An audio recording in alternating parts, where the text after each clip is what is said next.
This time we are looking back in February. As expected, the IG life or the digital policy life has been quite vivid in the last month.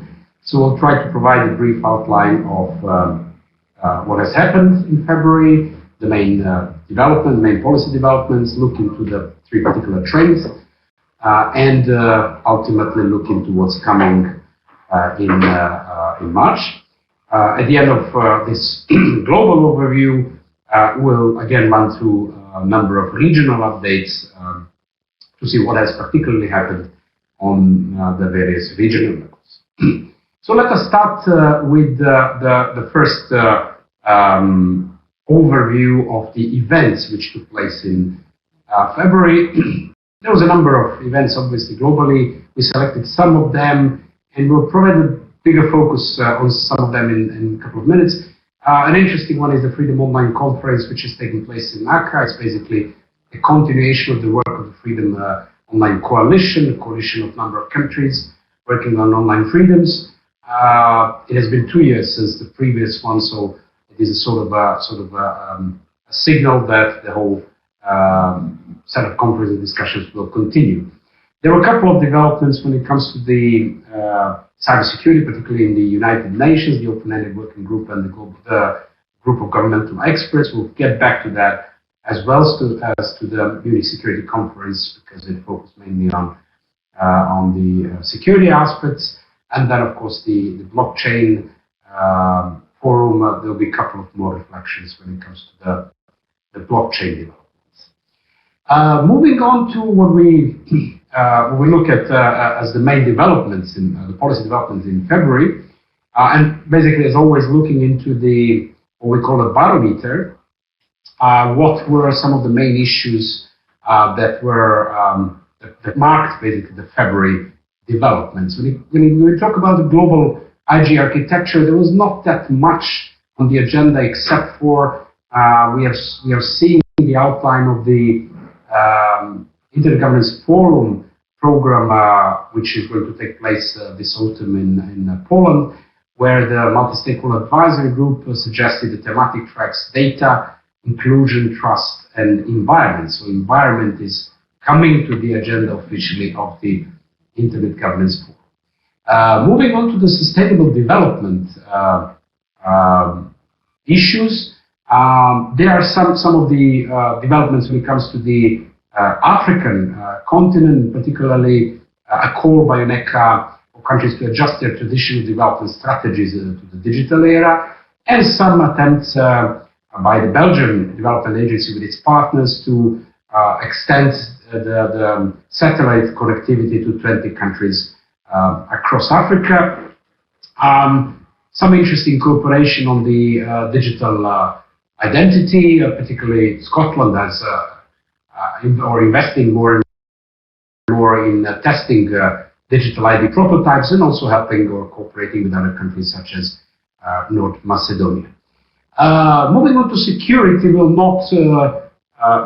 focus more in the trends part, but probably what many of you have noticed is the sort of a big coverage in the global newspaper about the crypto, the company which has been working for decades on providing encrypted solutions for dozens, over 100 governments in some moments for their secret communications. The story that evolved discovered that basically for decades it was the US and the German intelligence which was not only driving the company but also owning big parts of it, and basically selling rigged encryption equipment with some sort of, not a backdoor, but the ability for the US and the German intelligence to snoop on the communication for majority of global countries, except for the few, the US, Germany being, of course, one of those, including Switzerland, Sweden, and some other. But many of the US partners and German partners were also on this list of the countries that were sold the rigged equipment. This is a sort of a big scandal or discussion in the global media about the ability and the interest of intelligence secret services monitor on the encryption algorithms, even in the past. Now it's slightly changing to the software realm rather than the hardware. Looking at the sort of cyber incidents between the countries, there were some cyber attacks which disrupted internet connectivity in Iran. Russia was blamed to be behind by UK, US, Netherlands, and Georgia. That it was behind the 2019 cyber attacks on Georgia. There is a US counterintelligence strategy which is pushing more for business involvement in countering the espionage, basically.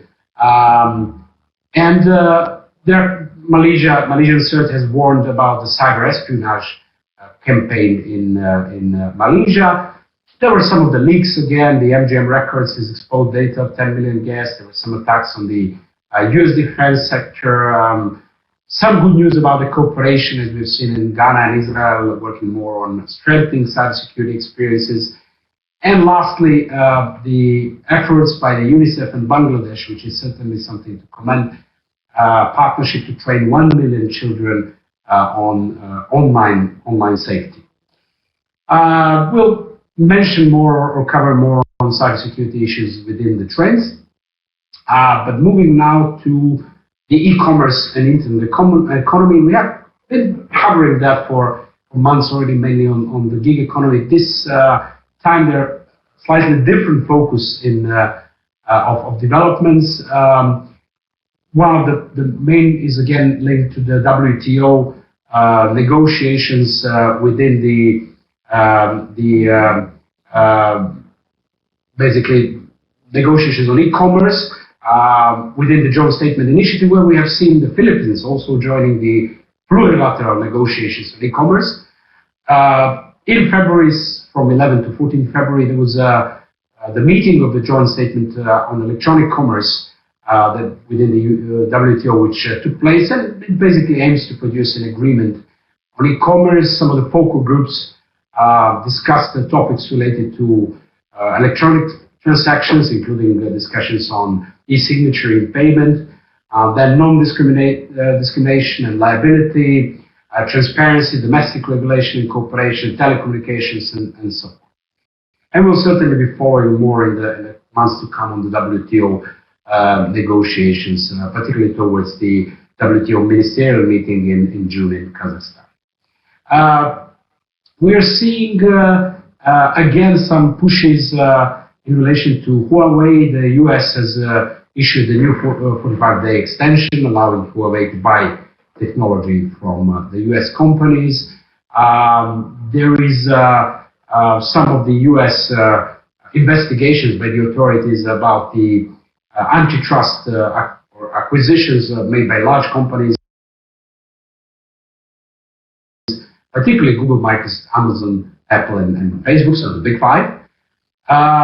Then we are seeing some of the national moves, like the Spanish government approval on the digital services tax bill, where basically the Spanish government is looking at collecting 3% of the gross revenue from digital services from actors that basically have digital sales of at least 750 million euros, and that includes the big actors of Google, Amazon, Facebook. So we see the national trends going towards receiving the taxes basically from the big players. At the same time, Facebook says it is ready to pay more taxes in Europe, particularly under the pressure of European institutions.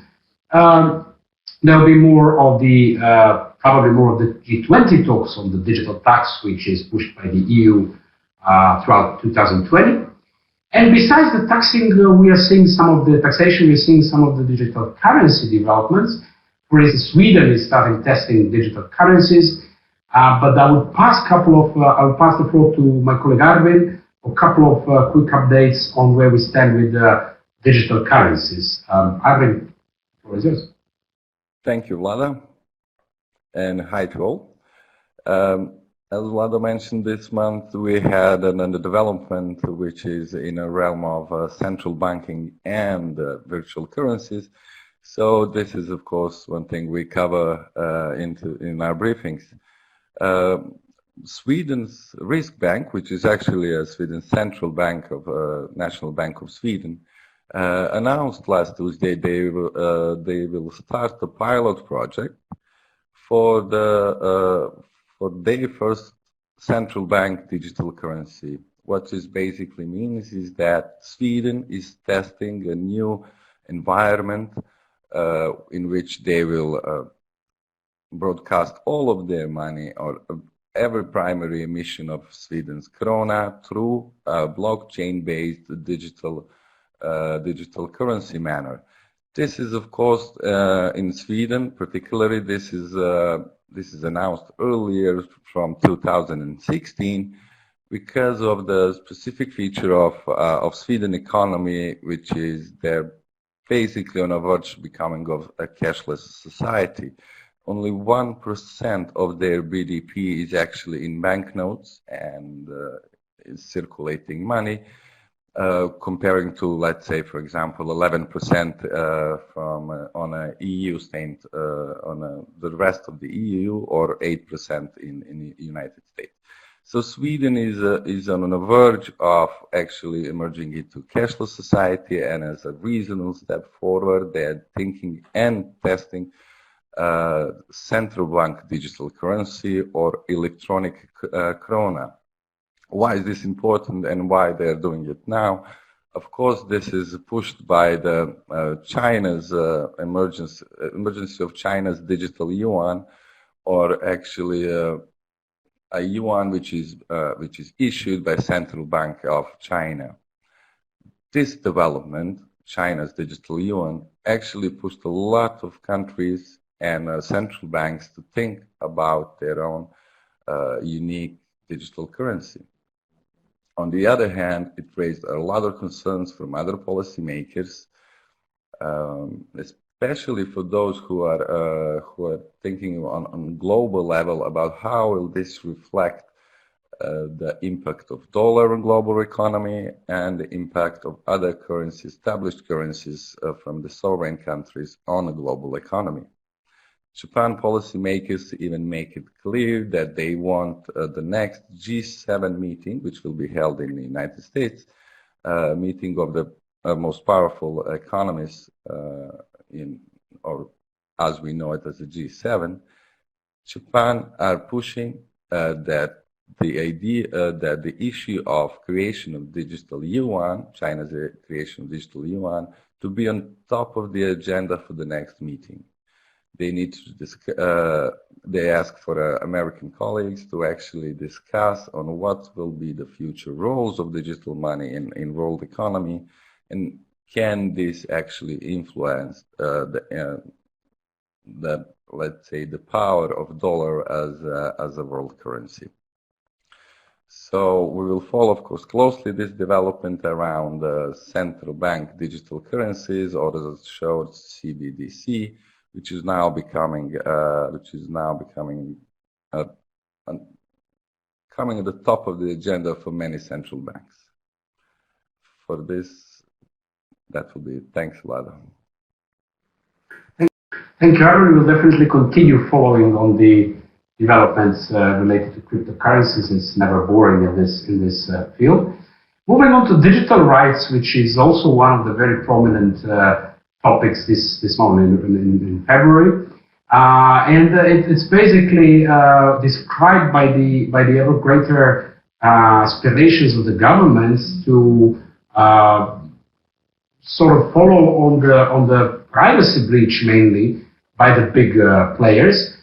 So, for instance, Facebook and Google are taken to the courts by authorities in Canada and New Mexico and US over privacy practices. This is something that we it's becoming a trend in a way.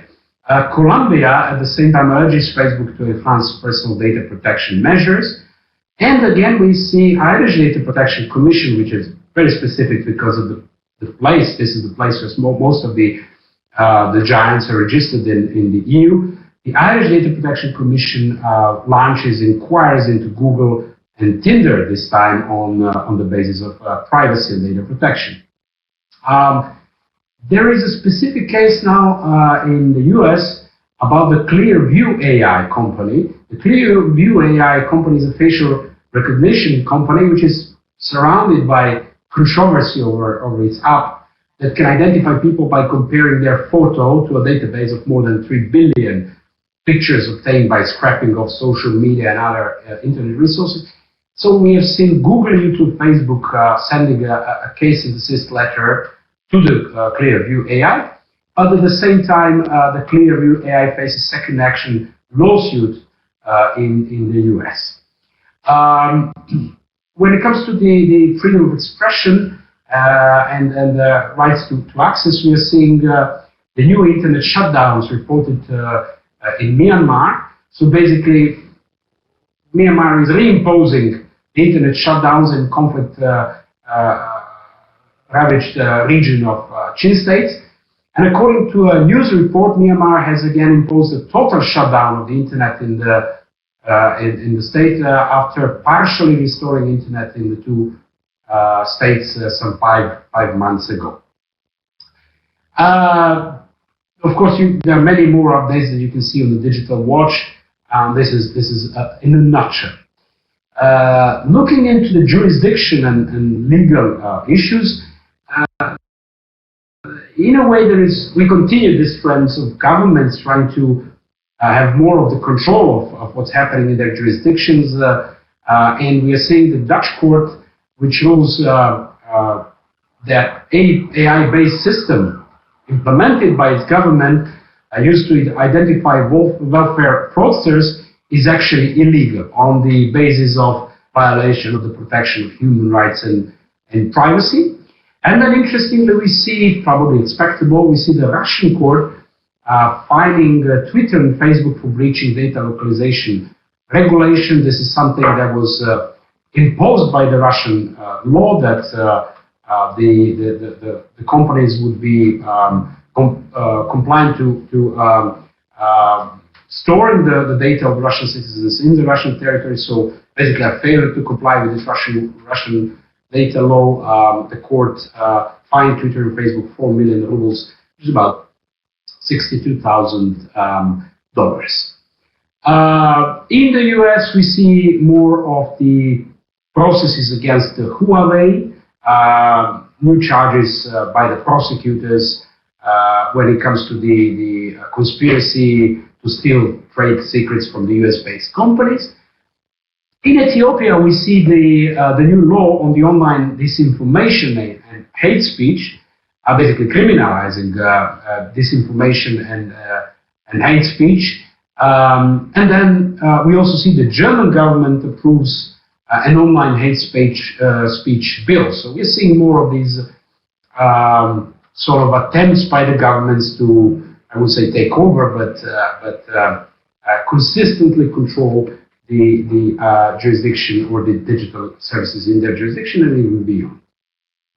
Looking into infrastructure basket, we tagged it as sort of a neutral this month. Of course, there are a lot of updates, but probably the most interesting one, Qualcomm is getting more into 5G networks, not still on the level of the mobile networks now, but rather the gears connecting 5G.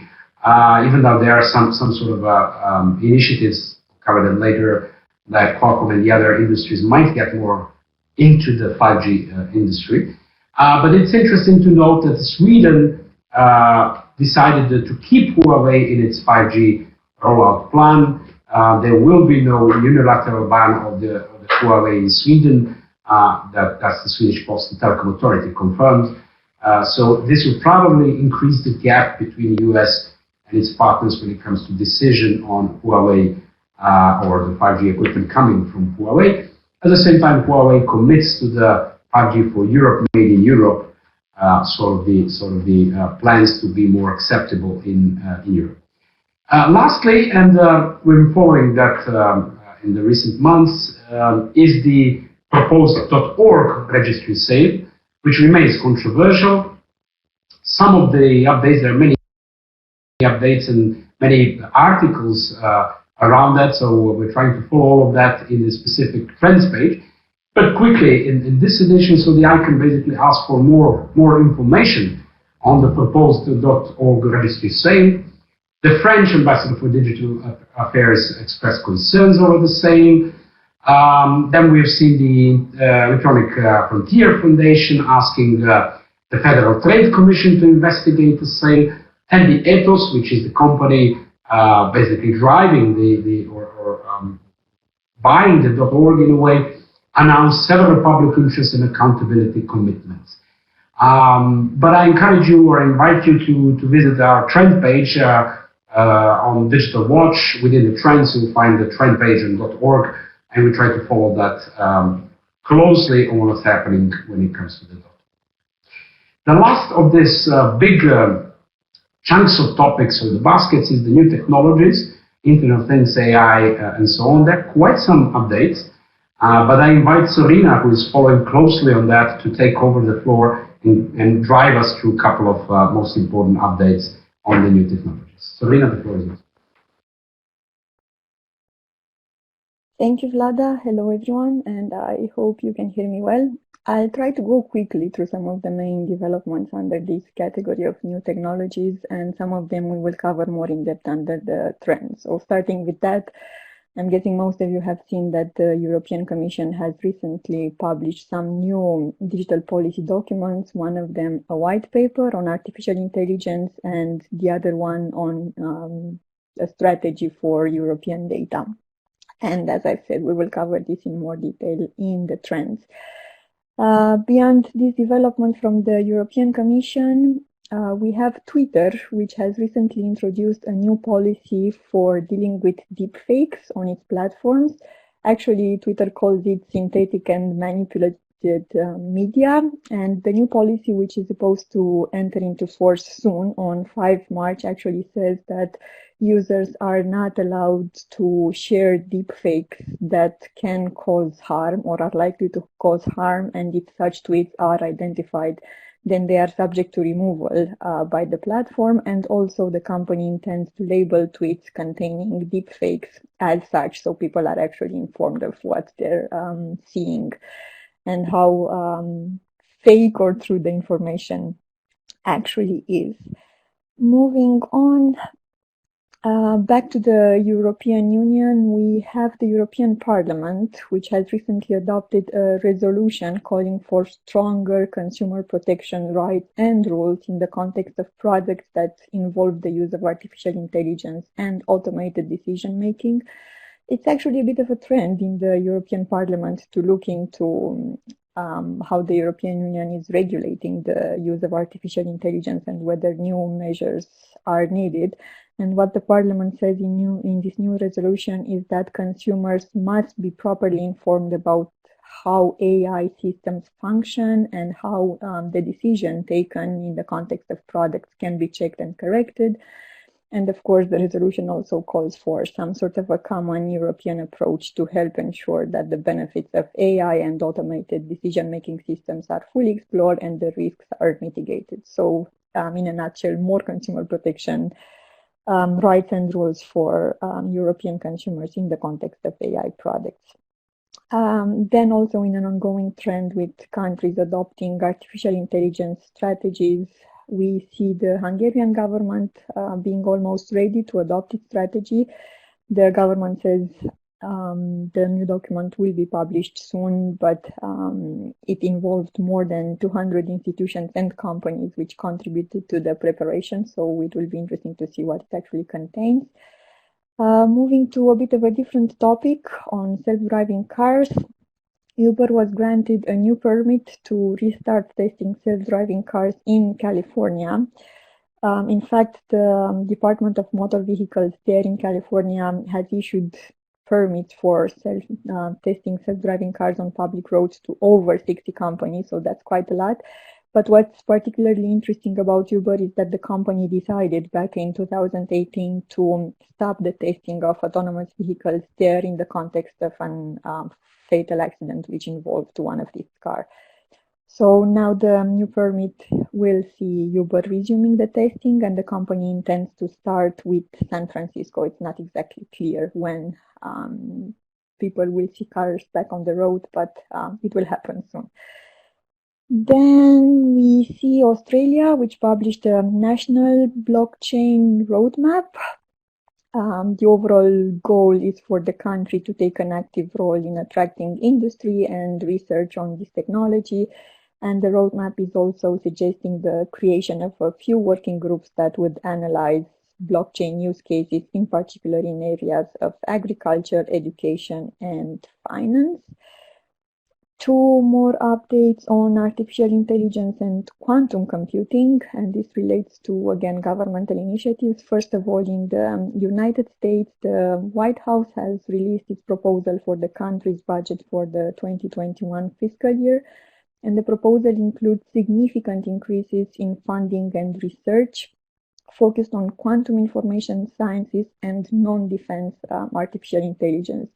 These two are actually the only two areas where the White House envisions increased funds, because for everything else in terms of research and development, the funds are being cut. Of course, the proposal is likely to be changed in the Congress, so we will see how much money is actually allocated to these two areas.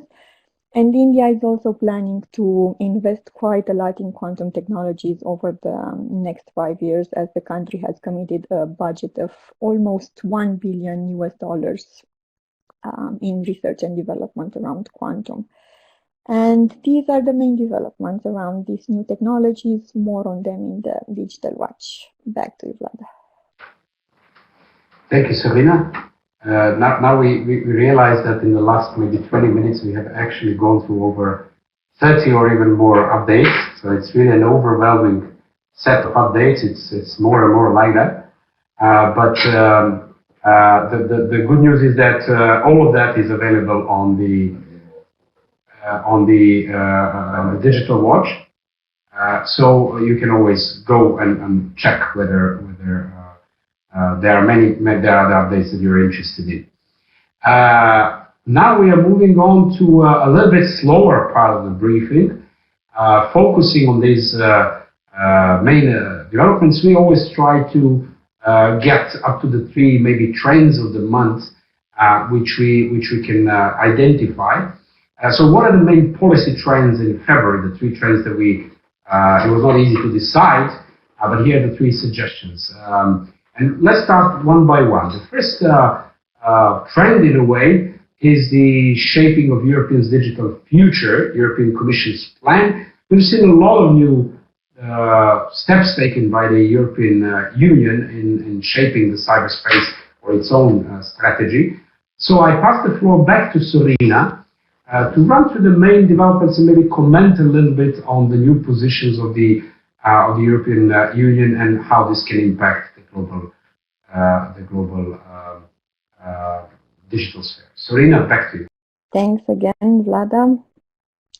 Indeed, the European Commission has published three interesting new policy documents over this month, and this is in line with the intention to prepare a Europe fit for the digital age. If you remember, when the European Commission President Ursula von der Leyen presented her key priorities for the Commission, I think it was in July last year, she included a Europe fit for the digital age among the 60 priorities, and when the Commission was confirmed in November, this became one of the official priorities of the European Commission. And if you also remember, back then the President promised that she would deliver legislation on artificial intelligence in the first 100 years of her mandate. This hasn't actually happened, but I'll tell you more as we go through this trend or update, however we want to call it. So the three documents that were presented recently outline basically some objectives, some plans, some policy options aimed to deliver on that promise of creating a Europe fit for the digital age. We have a new so-called digital strategy. It's actually a communication titled Shaping Europe's Digital Future, a white paper on artificial intelligence, and a European data strategy. I'll go quickly through what these three documents cover, but before I do that, and based on what Vlada said, there are some interesting observations on what these three documents, all of them, actually put emphasis on. And the first one, which may be surprising or maybe not so much, is an ambition of the European Commission for Europe or the European Union to achieve technological sovereignty. And in the words of the President of the European Commission, this basically means, and I'm going to quote, an European Union that can make its own choices based on its own values, respecting its own rules. Looking more in depth into these three documents, this European technological sovereignty also means that the European Union is less dependent on non-European infrastructure and technologies, and that the European Union can act as one and define its own way in the digital economy. Beyond this call for technological sovereignty, we also see the Commission wanting the European Union to become, again quoting, a trusted digital leader. And this means basically having a competitive digital economy that reflects not only a strong European-based tech industry, but also focus on European values and fundamental human rights. And this is another interesting part across all three documents, because in all three of them, trustworthiness and human-centered technological progress are key concepts. So again, focus on European values and fundamental human rights, which are somehow seen as the main advantages of the European Union as it tries to become a trusted digital leader. So again, a focus on European technological sovereignty, the EU trying to become a trusted digital leader, and the focus on trustworthiness and fundamental human rights and European values. Now, looking quickly into these three documents, the first one, the Shaping Europe's Digital Future Communication, it basically sets the overall framework for how to achieve these three and maybe more high-level objectives. And it identifies three priority areas for the European Commission for its 5-year mandate. One is supporting the development, deployment, and use of technology that works for people. And here key areas include investments in technology, but also in human capital, fostering, again, trustworthiness, improving cybersecurity, and developing a digital education action plan to reinforce the European Commission skills agenda. The second priority area is around building a fair and competitive digital economy. And the third one is about promoting an open, democratic, and sustainable digital society.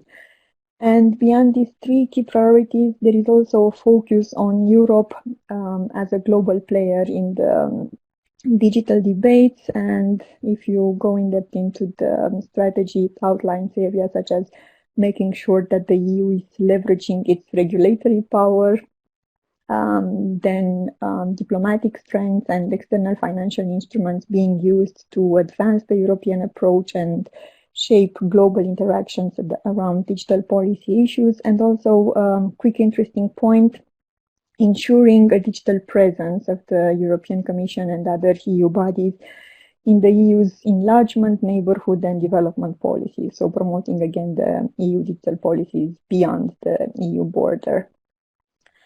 Then I guess the most interesting of these three documents is the Artificial Intelligence White Paper, which mostly focuses on exploring governance and regulatory approaches for artificial intelligence, again building on the promise that European Commission President von der Leyen made in July, that she would be proposing legislation for AI in her first 100 days of mandate. Again, obviously this has not happened, but what the European Commission is saying in this white paper is that, first of all, there are already EU rules and regulations that are relevant and applicable to AI and its applications, for example, in the area of product safety, liability, consumer rights, and of course, fundamental rights. Some of these regulations might need to be slightly adjusted so they fully apply to AI applications, but it is obvious that there is already a regulatory framework that can already be applied to AI.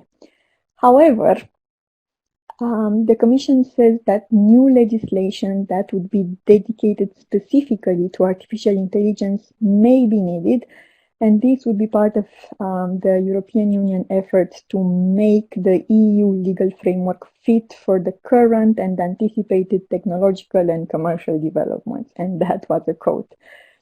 Basically, what the Commission is saying is that a new regulatory framework would have to be developed to apply to what it calls high-risk artificial intelligence applications. And then the white paper goes a bit into detail trying to propose ways in which high-risk artificial intelligence applications would be defined, and then what would be the new requirements that would apply to them. So the approach is combined. On the one hand, we have already rules and regulations that apply to some extent to AI, but on the other hand, we might also need more regulations specifically addressed to AI applications and specifically in high-risk sectors like healthcare and issues that impact human rights. And the last document is the European Data Strategy. This is also interesting because it envisions a European Union that would have a leading role in the global data economy, and it outlines again several policy and regulatory measures and options that could lead to the creation of what the European Commission calls a single European data space. And to achieve this single European data space, the Commission envisions combining legislation and governance solutions to ensure that more data is available with investments in standards, tools, and infrastructures, and of course with the focus on digital skills and making sure that people are actually competent enough to handle data. And a very interesting new paradigm maybe in this strategy is that the European Commission is also envisioning an approach in which less data is stored in data centers, as it is the case today, but we are actually going to see more data that will be closer to the user, or at the edge, the term that it is used in the strategy.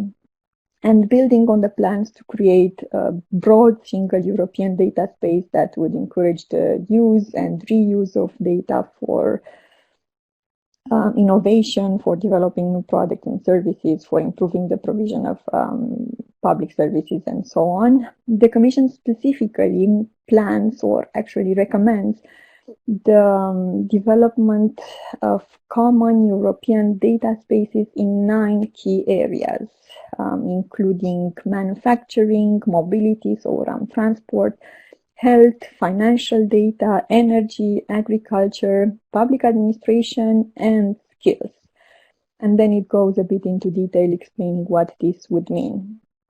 And what is actually maybe most interesting about these two documents is that they are both under public consultation.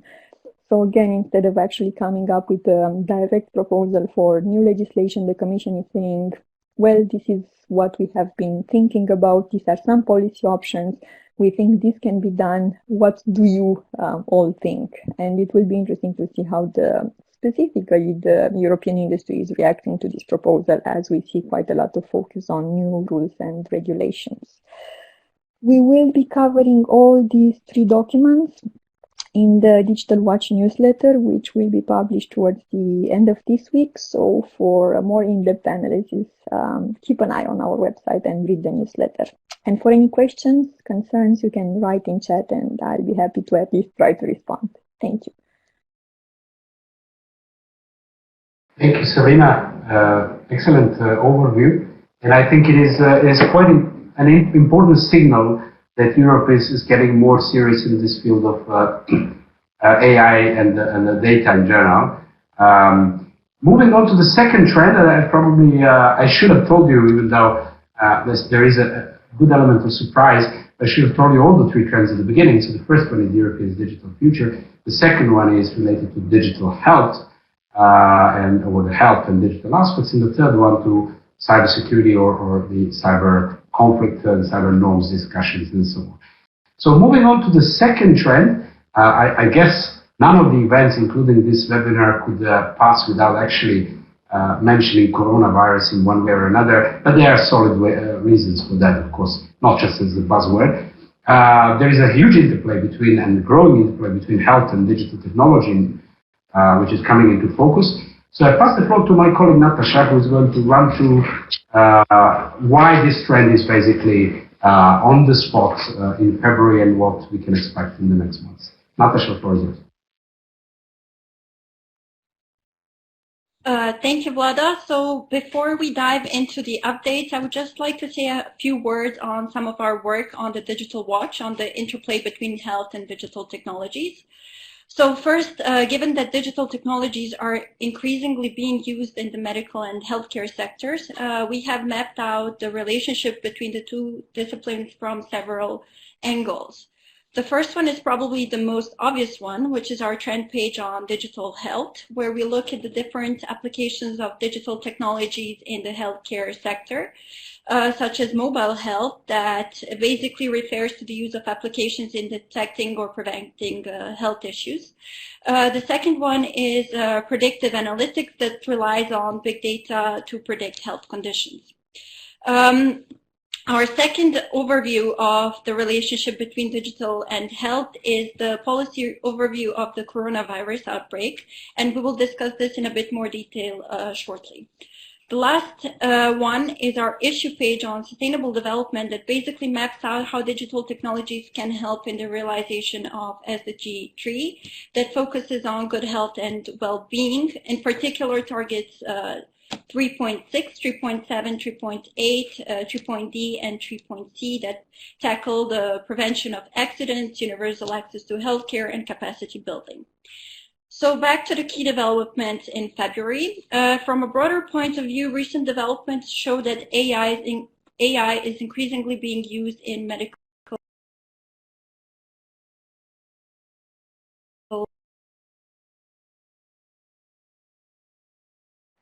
research and healthcare.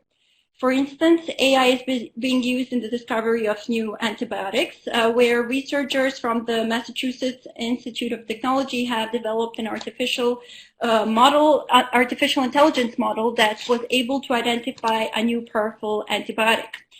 What they basically did was they trained a deep neural network to predict molecules with antibacterial activity without any assumptions of how drugs work and without chemical groups being labeled. The model was eventually trained, used to screen a library of 6,000 molecules under investigation for human disease, and it was asked to predict which molecules from this group of 6,000 molecules would be effective against a given bacteria and to show the molecules that look different from conventional antibiotics. From the results obtained by the model, the researchers selected about 100 molecules for physical testing, and on the basis of this physical testing, they were able to actually produce an antibiotic named penicillin that basically marks the first time that an AI was able to identify a new antibiotic itself without using any previous human assumptions. So the machine did this completely on its own. The practical application of AI, however, does not stop here. In a recently published study in the Lancet Digital Health, it was found that artificial intelligence showed better performance in detecting breast cancer compared with radiologists. And we often talk about AI in predicting illnesses such as cancer or other medical conditions such as Alzheimer's disease. But back to the testing on AI and breast cancer, basically the performance level of AI was 100 points higher than that of the doctors, of the radiologists alone. And the performance of radiologists improved in combination with AI assistance. So the findings of the study support the application of AI to mammograms as a cancer diagnostic support tool. At the European level, that was briefly touched upon by Sorina, we have also seen several steps in relation to the health sector and digital technology, more precisely in relation to artificial intelligence and data. Broadly speaking, in the recent data and AI strategies, the EU Commission has called for a coordinated European approach to human and ethical implications of AI. As part of this coordinated approach, basically the Commission intends to move forward with a risk-based approach to regulating artificial intelligence, in particular in relation to high-risk applications of the technology in the domain of healthcare. Those of AI applications considered high risk would then be subject to different transparency and other requirements. Another effort of the EU Commission that was also discussed by Serena is relative to the establishment of a common health data space that basically is meant to harness and utilize a vast amount of data as part of the European Beating Cancer Action Plan. Within the space, scientists and medical practitioners will be able to store research and clinical data, but also access data logged by other scientists. The president of the EU Commission, Ursula von der Leyen, stressed that the health data infrastructure is critical to link research and diagnosis. So basically, the intention is to pair AI technologies that can enhance the precision of early diagnosis and ultimately improve the quality of care, provide more insights, and reduce biased results.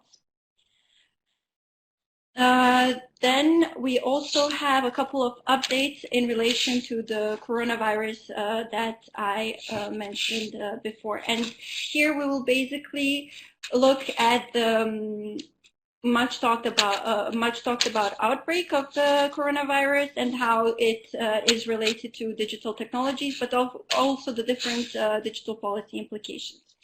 First of all, digital technologies are being used as a tool to manage the spread of the virus. And there we have the example of a tool that was developed by Chinese authorities, which is basically an app that detects close contact with coronavirus and that enables people to assess if they are at the risk of contracting the virus.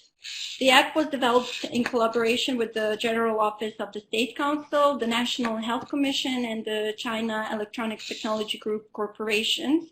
And basically, how the app functions is that it registers a phone number. The users are required to register their phone number, their name, and ID number to see if they were in close contact with someone who was infected. Basically, close contact refers to cases where people work together, share a room, or live in the same house.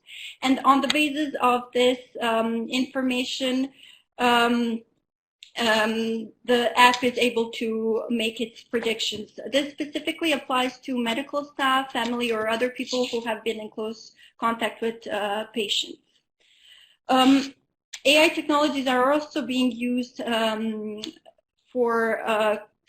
detect coronavirus symptoms. And here we have two examples. The first example is an AI tool that was developed by Megvii and Baidu, and that is being used in Beijing. So basically, it is an AI and temperature scanner that are deployed in subways in order to screen subway passengers for symptoms of the virus. The scanners send alerts to company workers if they detect that a person's body temperature indicates fever, and then the fever detection system is able to measure the person's temperature in a large crowd or at a distance of up to 5 meters.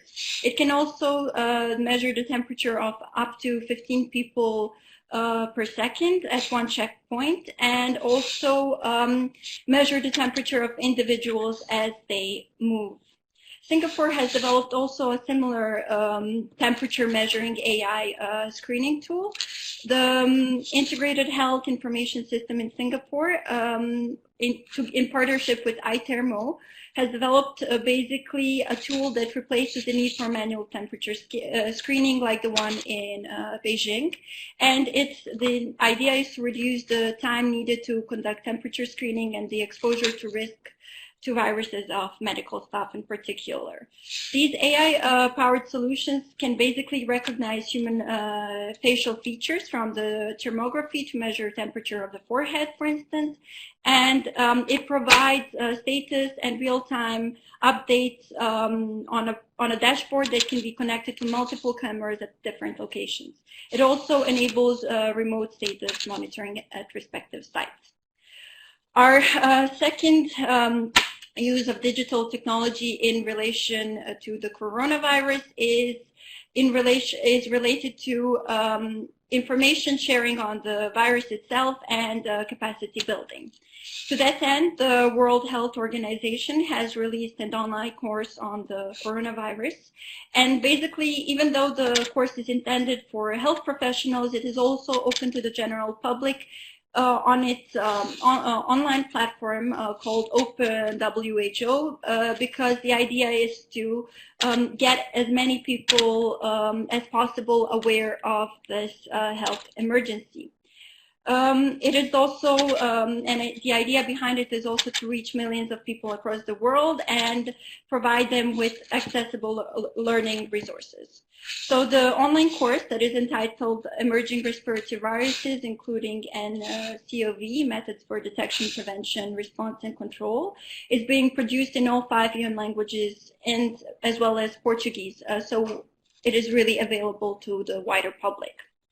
China has also established its own online learning platforms, and this is basically a measure to stop the spread of the coronavirus, given that the start of the spring semester at universities in China has been suspended. So the Ministry of Education, to this end, has mobilized other major educational government bodies in Beijing, Shanghai, and a number of other cities. And they have created these platforms that enable sharing of resources free of charge to support students at all education levels to continue studying at home.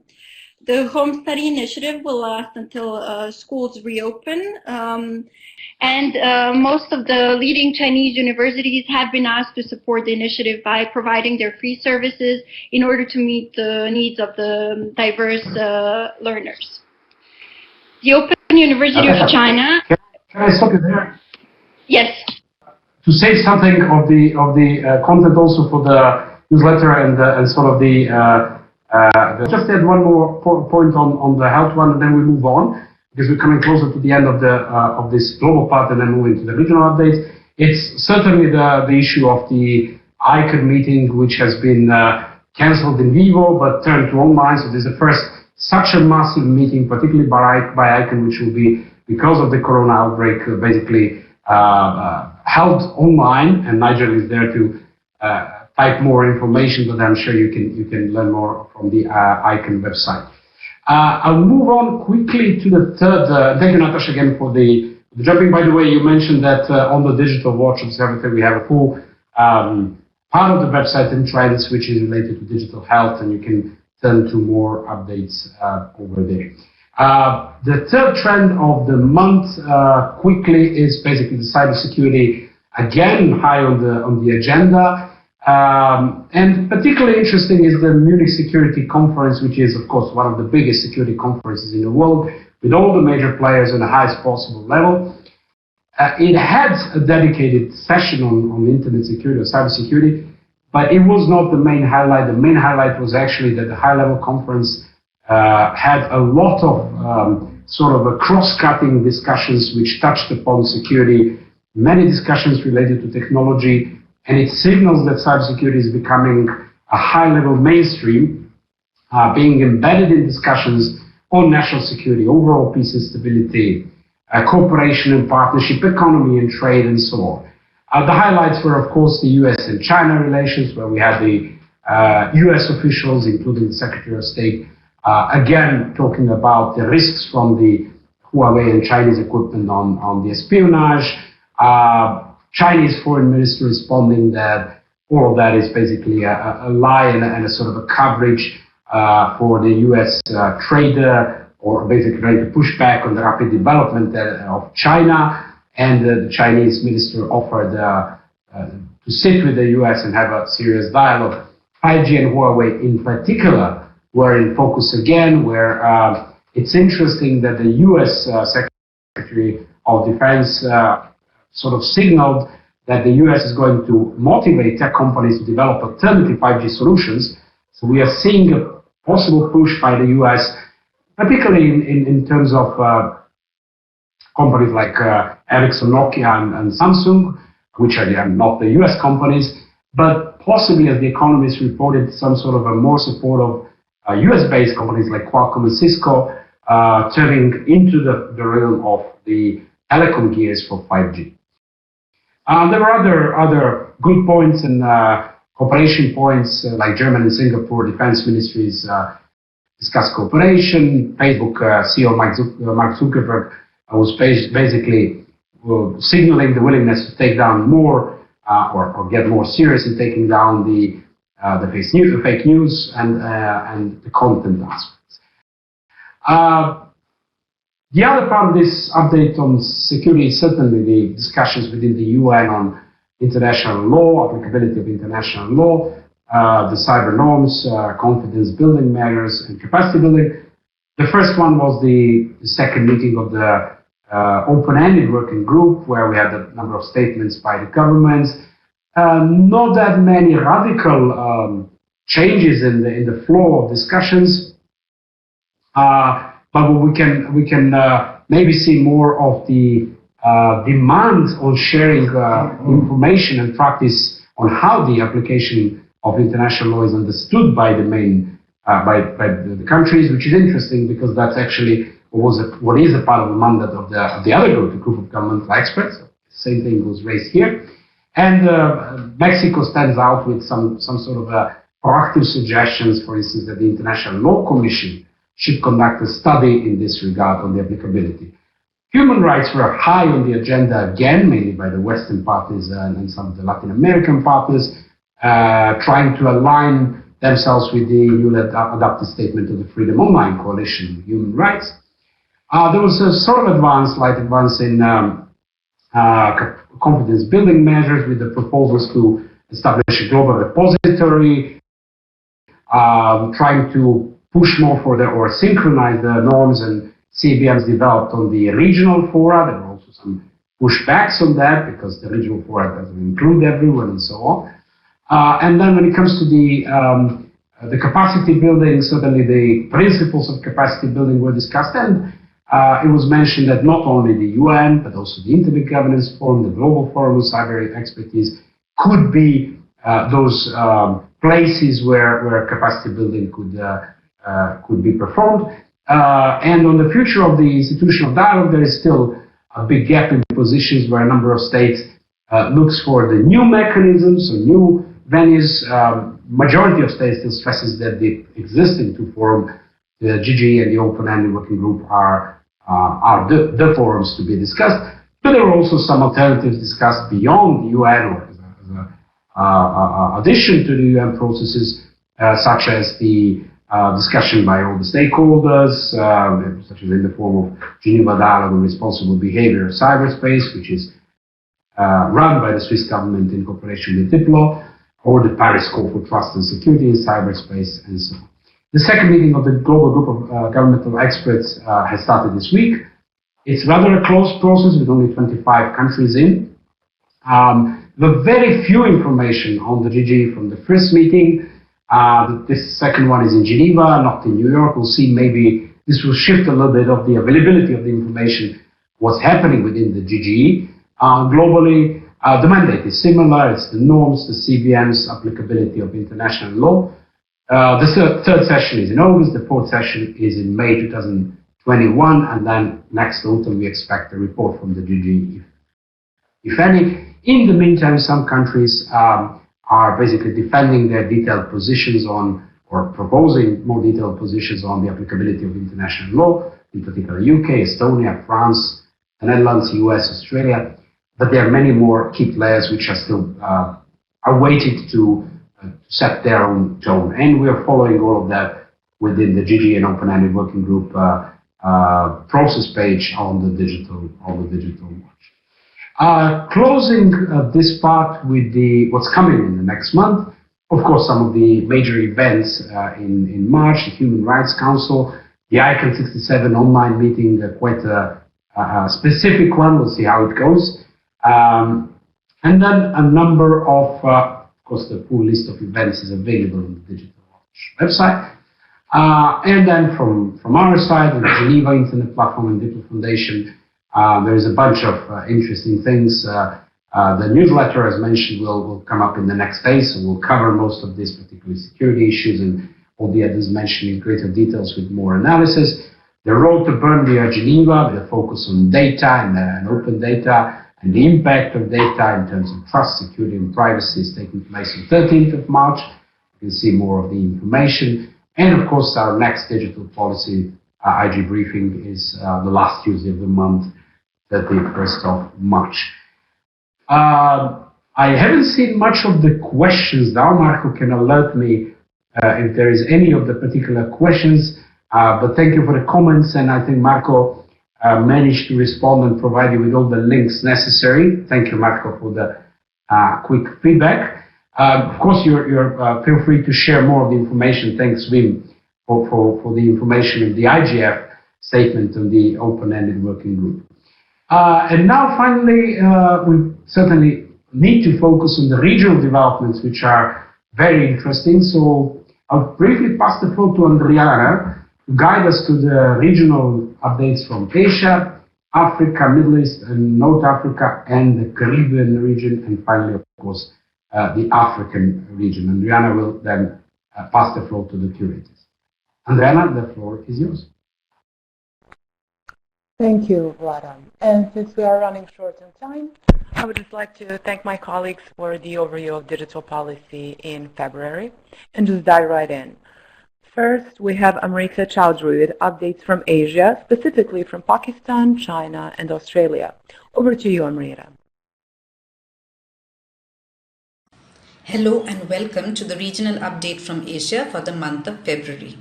In terms of liability of intermediaries, this month the Federal Cabinet in Pakistan has cleared the Citizen Protection Against Online Harm Rules 2020, whereby social media companies are mandated to register and set up office in Pakistan within the next 3 months, create a data server in Pakistan within a year's time, remove, suspend or disable access to illegal content within 24 hours of getting a takedown request from the Pakistan Telecommunication Authority.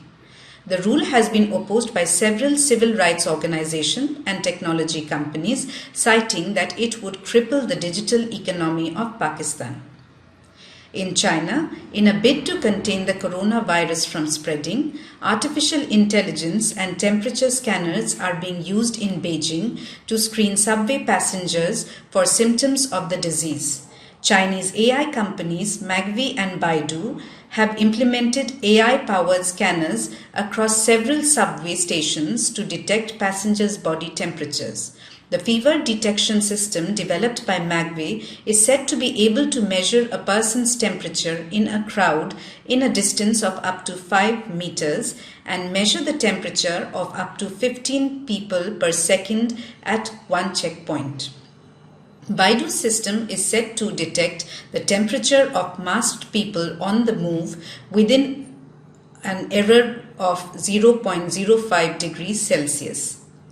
On the occasion of Safer Internet Day on 11th February, Australia released an online safety booklet for under 5s developed by the eSafety Commissioner that offers advice to parents on how to keep their preschool children safe online. That's all for this month. Thank you. Thank you, Amrita.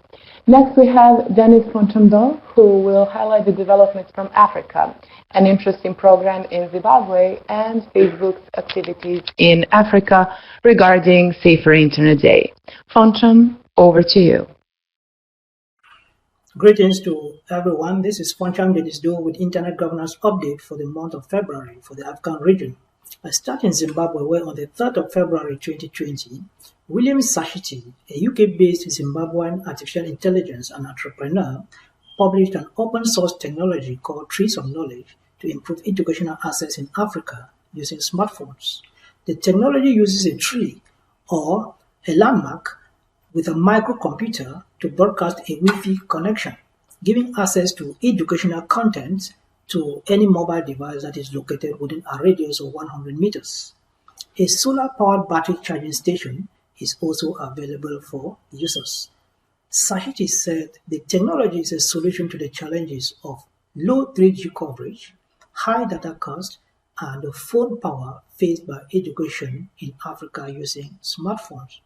And then on the 11th of February 2020, Facebook partnered with 9 non-profit organizations and government agencies in Africa to raise awareness of internet safety and security as they celebrated Safer Internet Day with a theme Together for a Better Internet.